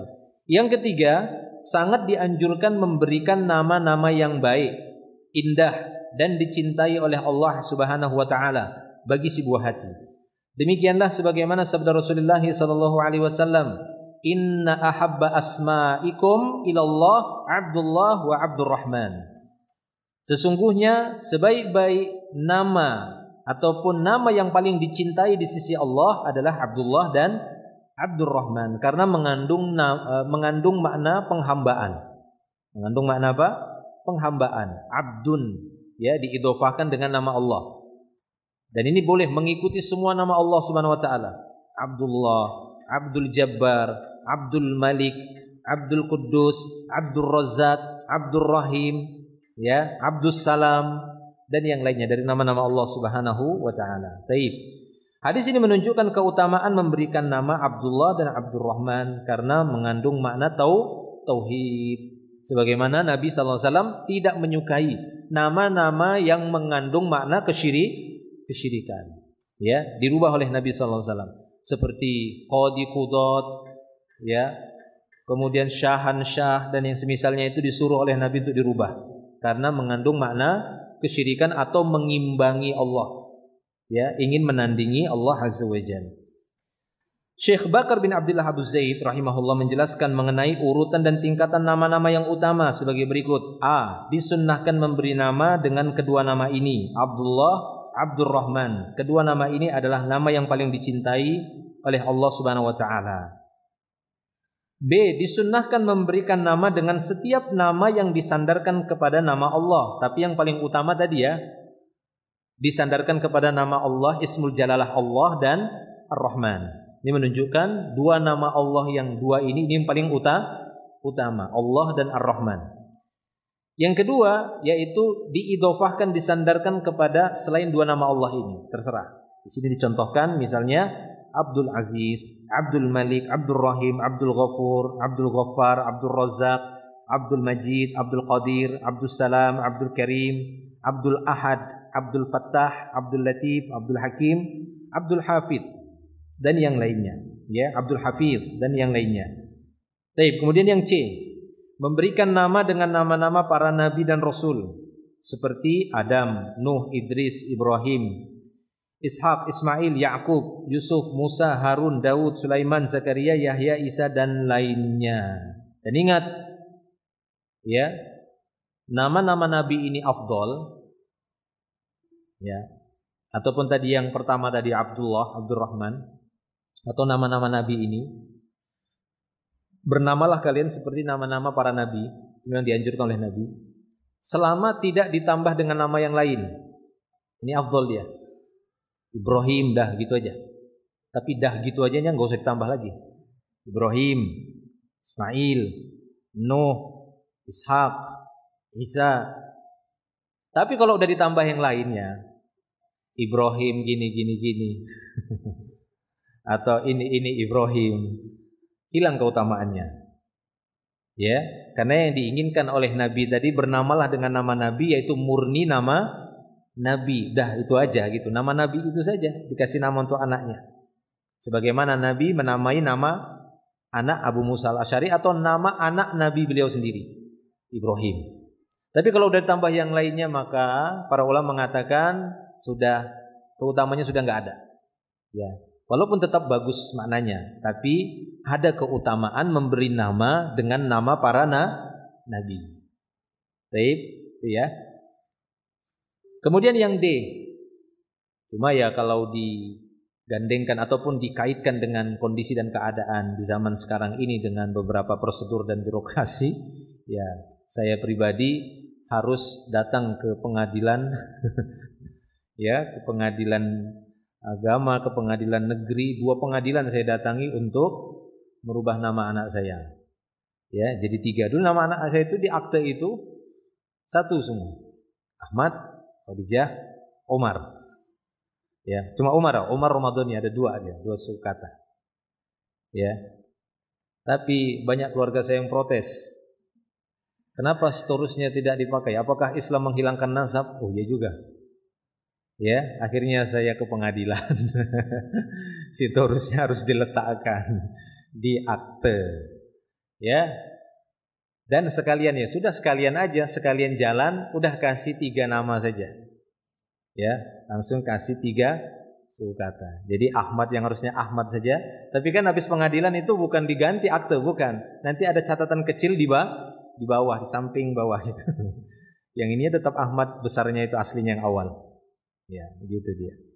Jadi saya kasih nama Ahmad Rafi'i Sitorus.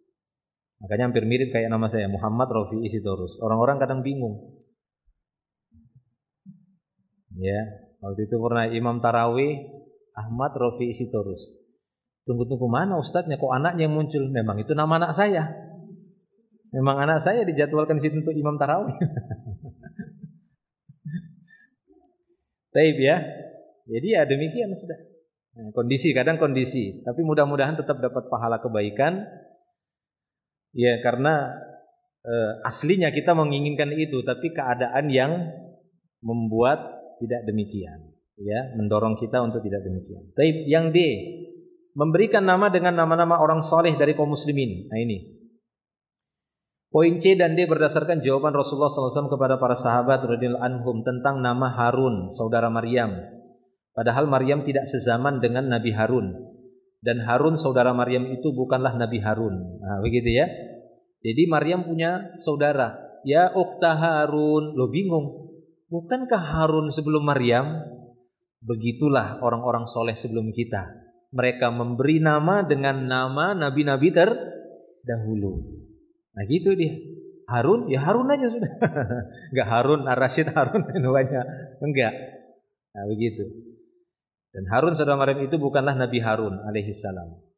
Rasulullah sallallahu alaihi wasallam bersabda, "Innahum kanu yusammuna bi anbiya'ihim was-salihina qablahum." Begitulah orang-orang soleh dulu. Mereka memberi nama anak-anak mereka dengan nama nabi, atau kalau tidak nama nabi, nama orang-orang soleh yang sudah meninggal, yang mendahului mereka. Ya, kalau umat ini siapa orang-orang solehnya? Yang jelas itu kita yakin itu orang soleh selain Nabi. Kalau Nabi nggak ragukan lagi lah.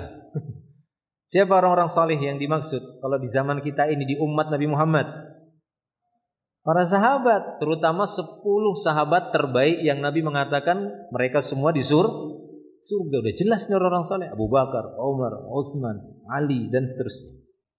Ya, kasih nama-nama mereka. Baik, ya itu dia. Contoh nama-nama untuk anak wanita diantaranya Aminah, Hanifah, Khadijah, Halimah, Hamidah, Aisyah, Hafsah, Zainab, Khawlah, Umamah, Unaisah, Azizah, Latifah, Suhailah dan lainnya. Jangan Maisarah. Maisarah itu laki-laki. Ya. Baik. Yang keempat, hendaknya berhati-hati dan menjauhkan nama-nama yang dilarang dalam Islam. Seperti nama-nama asing dari orang-orang kafir seperti Jacqueline, Diana, Susan, Victoria, Clara, Lara, Linda dan lainnya. Nah, kadang kita ya itu tadi ya, pengen nama anak tapi yang keren, nggak ada yang bernama-nama itu. Jadi cari yang susah-susah. Ya, dicari yang sulit-sulit. Tidak ya. Jadi jangan mencari nama dengan tujuan popularitas, ria, tapi cari nama untuk mendapatkan keberkahan, kebaikan. Jangan untuk ya mencari nama untuk terkenalnya, bukan. Ya, baik. Karena itu tadi Nabi SAW memotivasi kita memberi nama itu dengan nama yang baik. Ya, karena pasti orang-orang soleh itu namanya baik. Karena udah jelas Allah Ta'ala wafatkan mereka dengan sejarah yang baik, bahkan dipuji-puji. Seperti para sahabat semuanya. Kan dipuji oleh Allah Ta'ala. Sabiqunal awwalun minal muhajirina wal ansor. Secara umum mereka muhajirin dan ansor, orang-orang yang dipuji oleh Allah. Maka nama mereka semua baik. Ya, nama mereka baik. Baik. Nah, maka jangan menjadi nama-nama yang ciri khas itu orang-orang kafir. Ya. Nabi kita saja awal-awalnya mendiamkan sholat Isya diberi nama oleh orang-orang Arab pedalaman dengan sholat atamah. Atamah itu waktu setelah Isya itu, waktu Isya itu atamah namanya, bahasa Arab yang lain, sama-sama bahasa Arab. Tapi lama-kelamaan lidahnya para sahabat ikut-ikutan nyebut sholat Isya atamah, sholat atamah. Marah Nabi, nggak suka. Ya, innama hiya Isya, kata Nabi. Sesungguhnya sholat itu Isya. Padahal awal-awalnya boleh saja, tapi ketika udah lebih yang dipilih Allah malah tenggelam. Karena nama Isya itu Allah yang pilih, atamah yang milih manusia. Ya, padahal maknanya bagus juga, bukan makna maksiat atamah itu. Waktu. Tapi begitulah Nabi kita sallallahu alaihi wasallam. Apa yang udah dipilih oleh Allah itu jelas lebih utama. Maka nama-nama yang dipilih oleh Nabi, ya, yang diutamakan oleh Nabi itu lebih utama daripada nama-nama yang kita anggap itu keren. Apalagi jelas nama-nama itu bukan nama-nama ciri orang Islam. Jelas ya? Nah, seperti itu. Apalagi nama itu bukan menunjukkan ciri-ciri orang Islam. Baik. Kemudian B, nama yang dihambakan kepada selain Allah, Abdur Rasul. Ini dulu ya, Abdul Husain, Abdul Muttalib, Abdul Ka'bah, Abdul Uzza. Nah, itu ya. Atau nama-nama berhala. Seperti kalau kita kan Indonesia banyak terpengaruh dengan budaya Hindu ataupun Buddha. Nah, itu kan biasanya ada nama-nama dewa-dewanya kan, dewa-dewa yang menurut mereka dewa keberuntungan. Ya. Fortuna misalnya dikasih nama anaknya. Ya, daripada dia kasih nama Fortuna kan lebih bagus tuna aja. Ikan tuna kan begitu. Apalagi Dewi ya kan? Dewi itu kan dewa ya, dewa dewi.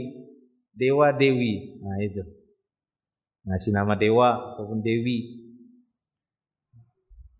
Sri. Nama dewa itu kan? Dewi Sri. Apa lagi? Ya, Budi. Buddha kan artinya itu kan? Iya. Ya carilah. Ya. Wallahu a'lam bishawab. Ya, jadi demikianlah ya untuk masalah nama. Baik ya. Kemudian yang kelima, hendaknya mengubah nama-nama yang jelek dengan nama-nama yang bagus. Rasulullah SAW seringkali mengubah nama yang jelek dengan nama yang bagus, seperti disebutkan dalam beberapa riwayat. Barroh diganti Zainab. Barroh menunjukkan baik betul. Nah ini berlebihan. Jadi jangan juga pengen maknanya baik, tapi ternyata menunjukkan paling baik, gitu ya. Takut nanti berat dia. Ya, dikasih nama anaknya itu ya gitu ya, paling suci misalnya. Ya, namanya paling suci. Nah, ini khawatir nanti dia berat. Seperti ini Barroh kata Nabi enggak, Zainab. Hazan sedih diganti Sahal mudah. Ya, Asiyah bukan Asiyah istri Fir'aun ya, beda ya. Asiyah ini maksudnya wanita pelaku maksiat. Diganti oleh Nabi Jamilah, wanita cantik.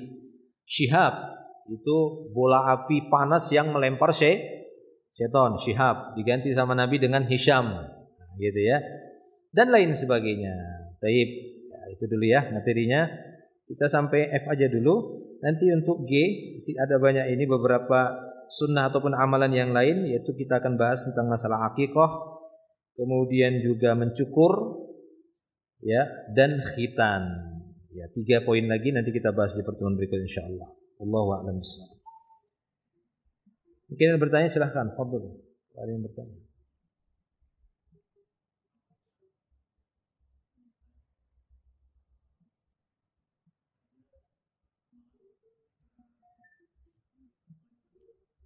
Selain? Baik.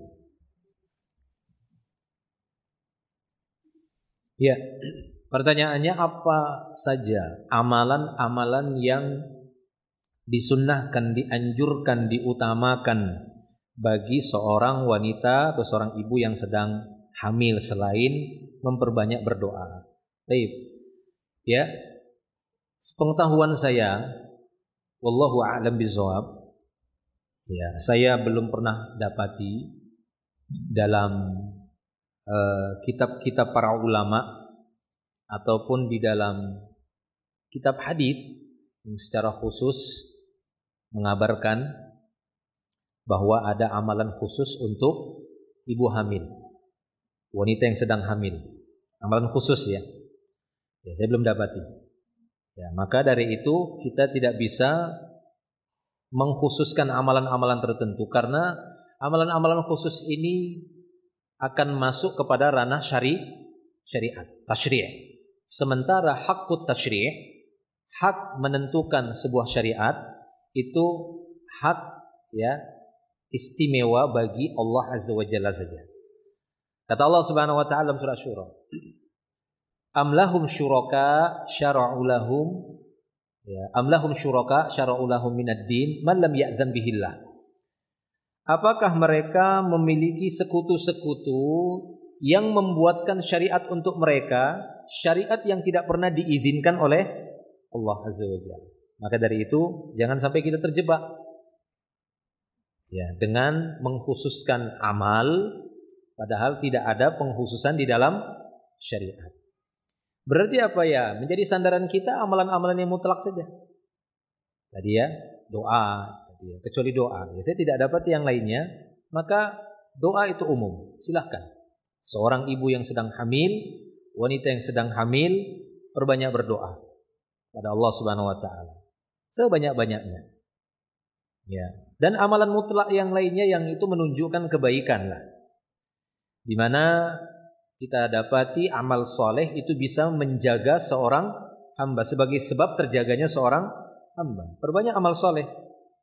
Apalagi ya seorang wanita. Seorang wanita lebih-lebih lagi ya ketika hamil justru bertambah berat mereka untuk beramal soleh. Ya, karena rasa sakit, kondisi badan yang mempengaruhi akal, kemudian mempengaruhi kejiwaan, ya banyak ya. Nah, itu memang sudah natural lah, memang sudah konsekuensi adanya janin di dalam perut itu memang memberikan perubahan, banyak perubahan ya menurut ini juga ya medis. Ya, penelitian seorang wanita yang hamil itu memang terjadi banyak perubahan disebabkan adanya janin di dalam perut. Oleh karena itu peran dari seorang suami, peran dari keluarga untuk membantu dia agar dia bisa menjaga amal soleh tadi, ya dibantu dengan orang-orang yang dekat dengan dia, yang di sampingnya, supaya lebih mudah dia untuk melakukan amal soleh. Karena dengan kondisi wanita yang sedang hamil memang bertambah berat. Dia tidak hamil saja, wanita tidak hamil saja itu membutuhkan banyak nasihat, apalagi ketika dia sedang hamil. Makanya banyak, nggak semua sih, tapi hampir rata-rata lah. Sering kita dapati seorang wanita hamil itu berbeda dia ketika tidak hamil. Kita sering menyebutnya dengan apa namanya itu ngidam. Aneh kan? Nah gitu, itu kondisi. Karena ada janin tadi, memang ada perubahan-perubahan yang terjadi pada anatomi tubuhnya. Nah, itu ya, sehingga kadang rasa sakit tadi itu merubah pola pikirnya, rasa takutnya itu bertambah sehingga mengganggu sedikit kejiwaannya. Bukan sakit jiwa sih, kan gitu ya. Jadi memang agak beda dia jadinya. Jadi kelihatan beda. Mungkin dari sisi rasanya itu enggak sama ketika dia waktu normal. Jadi dia merasa itu kayak agak pahit terus. Dia minta yang manis juga pas dimakan kok enggak manis-manis. Begitu ya. Jadi aneh dia sendiri merasa aneh.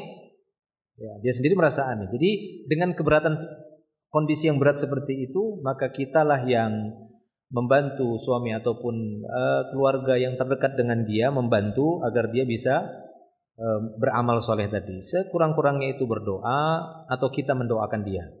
Kita bantu dia dengan memperbanyak doa dan memberikan makanan-makanan yang bergizi, khususnya makanan-makanan yang jelas itu makanan yang halal. Tidak hanya sebatas bergizi saja, tapi kita bisa pastikan bahwa apa yang dia konsumsi itu dari hasil yang halal, kemudian bermanfaat juga bagi tubuhnya. Karena saya teringat kisahnya ayah dari Imam Bukhari ya, ayah dari Imam Bukhari ketika dia meninggal dunia, dia katakan bahwasanya harta yang kutinggalkan ini ya tidak ada di dalamnya tertimpa yang haram ataupun yang syubhat. Ya, karena kan ayahnya Imam Bukhari itu tajir ya, pedagang. Dan dia mengatakan sebelum meninggalnya, harta yang kutinggalkan ini tidak ada padanya itu keharaman dan tidak ada pula syubhat. Bisa dia pastikan halal ini. Pasti dia pastikan itu halal. Saking kuatnya dia dengan ilmu yang dia terapkan dalam perdagangan dia. Jadi bisa dia pastikan itu. Dan keberkahannya itu terbukti pada anaknya. Ya, Imam Bukhari waktu kecil kan buta. Bukan seorang yang sempurna pandangannya begini, buta. Imam Bukhari itu buta. Dari kecil dia buta. Ya, terkena penyakit buta dia. Akhirnya si ibulah yang melanjutkan perawatan dan pendidikannya.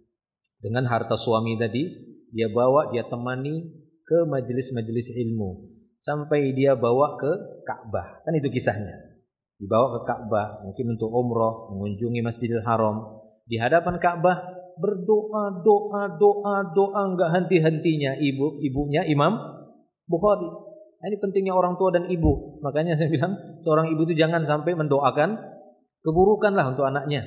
Doakan kebaikan saja. Ini contoh ibunya Imam Bukhari. Doa enggak berhenti. Enggak berhenti dia berdoa di depan Ka'bah.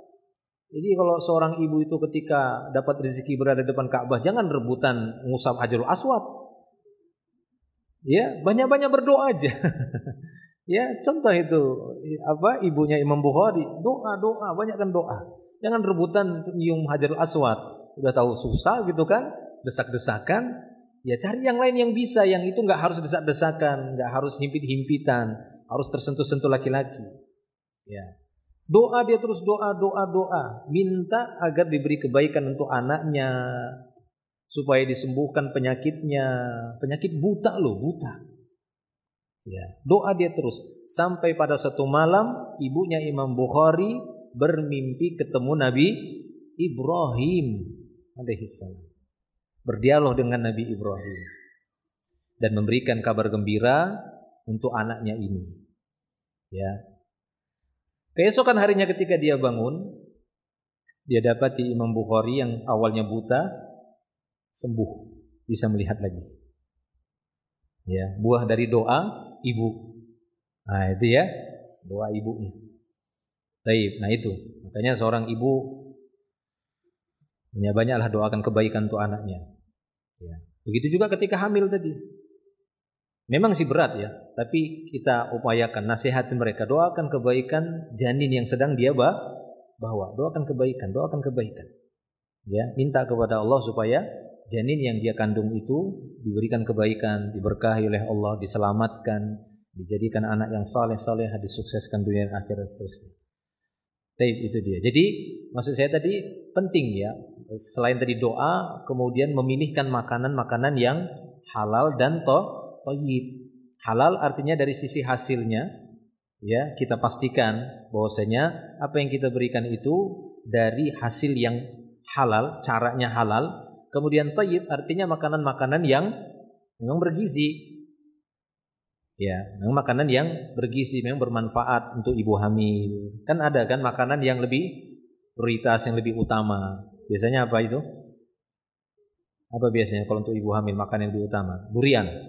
Kan tidak mungkin durian. Memang halal kan begitu kan? Kan kurang thayyib itu.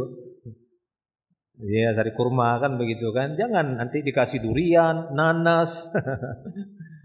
Baik ya, itu dia yang bisa saja. Wallahu a'lam bishawab. Ada lagi silakan.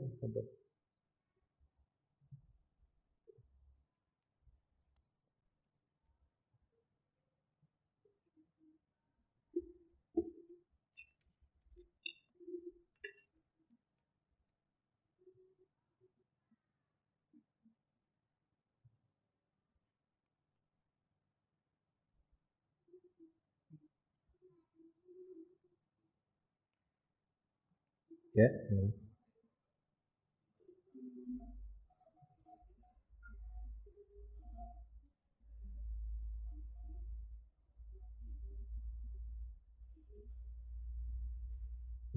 Sebenarnya nanti akan kita bahas ya di pekan berikutnya secara jelas. Ya, intinya untuk ringkasnya bahwa masalah akikah pun nanti tidak lepas dari perbedaan pendapat di kalangan para ulama. Ya, terutama juga tentang memaknai kata murtahin. Kullu gulam murtahinun bi aqiqati. Setiap anak yang terlahir tergadai dengan akikahnya. Nah, kata-kata tergadai ini berbeda lagi para ulama memandangnya. Ada yang memandangnya itu kalimat yang menunjukkan namanya gadai. Ada hutang kan begitu. Ya, kalimat yang menunjukkan bahwa akikah itu wajib.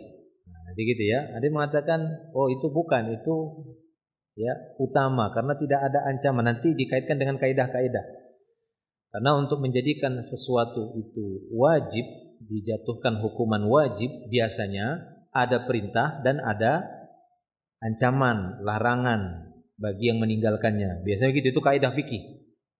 Tapi kalau cuma perintah, tapi nggak didapati ada ancaman bagi yang meninggalkan, nah itu menurut para fuqaha, kaidah ini tidak menguatkan dia itu wajib, sehingga dia nanti bisa menjadi sunnah muakkadah, nah begitu. Ya. Adapun bagi anak laki-laki dan anak perempuan ya nanti akan kita lihat ya. Artinya para ulama menyebutkan selama tidak ada dalil yang membedakan antara laki-laki perempuan maka dihukumi sama. Ya, kan dihukumi sama. Baik. Cuma nanti yang membedakan itu kan jumlah kambing yang disembelih. Ada dalil yang menunjukkan bahwasanya anak laki-laki itu dengan 2 ekor kambing, anak perempuan dengan 1 ekor kambing. Ini pun khilaf lagi para ulama. Mengatakan apakah jumlah 2 ekor kambing untuk anak laki-laki dan 1 ekor kambing untuk anak perempuan ini wajib ataukah ini pilihan? Sebagian mereka mengatakan pilihan. Tapi yang wajibnya itu adalah 1 ekor. Ini belum lagi dibahas. 1 ekor kambing atau akikoh ini, kambing tadi yang dimaksud, apakah khusus kambing atau boleh diganti dengan hewan sembelihan yang lain? Khilaf lagi para ulama. Ada yang membatasi enggak kambing saja. Khilaf lagi nanti. Yang sepakat itu misalnya cuma kambing saja. Kambingnya ini apakah mengikuti syarat kambing kurban atau kambing bebas? Ya, saya pribadi lebih kepada kambing yang bebas. Artinya kambing anak-anak, kambing cacat, yang penting kambing yang belum bangkai. Boleh dijadikan akikoh karena akikoh adalah menyembelih leher kambing tadi itu kan artinya kan memotong, arti akikoh itu artinya motong. Makanya anak durhaka dikatakan liwalidayhi. Seperti menyembelih kedua orang tua dosanya. Ya, jadi bahasa Arab anak durhaka itu dengan kata-kata akikoh. Karena makna akikoh itu motong leher hewan. Nah, gitu dia. Baik ya, nanti kita bahas di pertemuan berikutnya lebih jelas lagi insyaallah. Wallahu a'lam, mungkin cukup ya. Insyaallah nanti kita lanjut di pertemuan berikutnya, semoga menjadi ilmu bermanfaat. Wallahu a'lam bishawab. Akhiru da'wana alhamdulillah subhanakallah bihamdik asyhadu an la ilaha illa anta astaghfiruka wa atubu ilaik. Assalamualaikum warahmatullahi wabarakatuh.